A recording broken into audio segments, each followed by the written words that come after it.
অনেক দূরে পাহাড় জঙ্গল আর নদী ঘেরা এক রূপকথার রাজ্য ছিল, অচিনপুর। এই রাজ্যের রাজা ছিলেন প্রজাবৎসল। তার দুই কন্যা, কনকমালা ও মেঘমালা।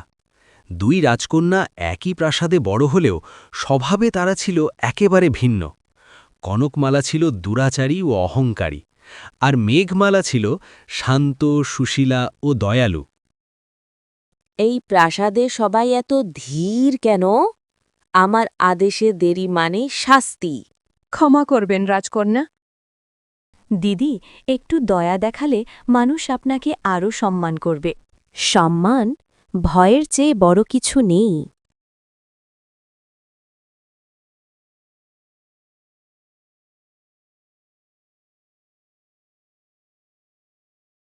মা রাজকন্যা, আজ ঘরে এক মুঠো চালও নেই। তুমি দাঁড়াও, আমি এক্ষুনি আসছি।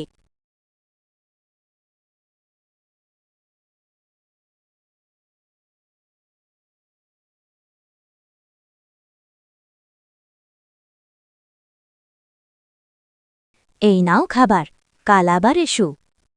আপনি না থাকলে আমরা বাঁচতাম না। আমি রাজকন্যা নই, আমি তোমাদের পরিবারের একজন। প্রজাদের হৃদয়ে ধীরে ধীরে স্থান করে নিল মেঘমালা। আমার পর যে অচিনপুর শাসন করবে সে হবে প্রজাদের সেবক, শাসক নয়। এই সিংহাসন আমার, কারো নয়। বাবা, রাজ্য মানেই মানুষের দায়িত্ব। মহারাজ, রাজ্যে দুর্ভিক্ষ দেখা দিয়েছে। রাজকোষ বন্ধ থাকবে, প্রাসাদের বাইরে কিছু যাবে না। দিদি, মানুষ না খেয়ে মরছে। ওরা মরুক, রাজ্য বাঁচলেই হলো।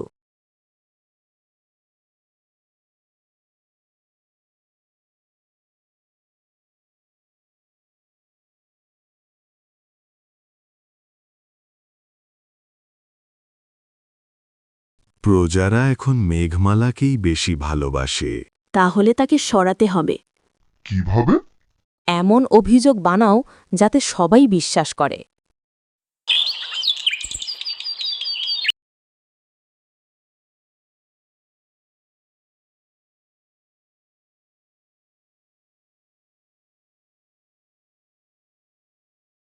মহারাজ, মেঘমালা গোপনে রাজকোষ খুলে শস্য বিলিয়েছে।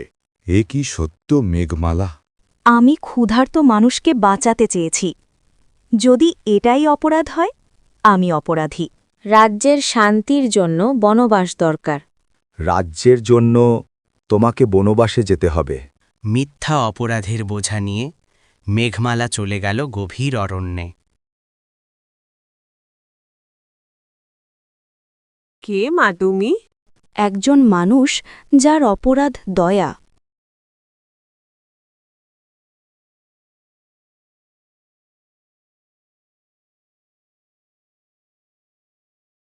এই শাসন আমরা মানি না। এই শাসন আমরা মানি না। রাজকোষ ফাঁকা, যুদ্ধ সম্ভব নয়। সব আমার বিরুদ্ধেই কেন? মহারাজ, মেঘমালাই আমাদের প্রাণ বাঁচিয়েছে। আমার চোখ খুলে গেছে, মেয়েকে ফিরিয়ে আনো।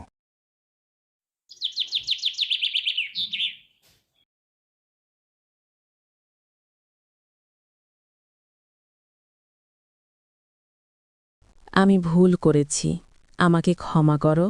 ভুল বুঝতে পারাই সবচেয়ে বড় পরিবর্তন। মেঘমালাই হবে অচিনপুরের রানী। জয় হোক রানী মেঘমালার। আমি সারা জীবন প্রজাসেবায় নিজেকে উৎসর্গ করব। অচিনপুর শিখল, ক্ষমতা নয়, ভালোবাসাই প্রকৃত রাজত্ব।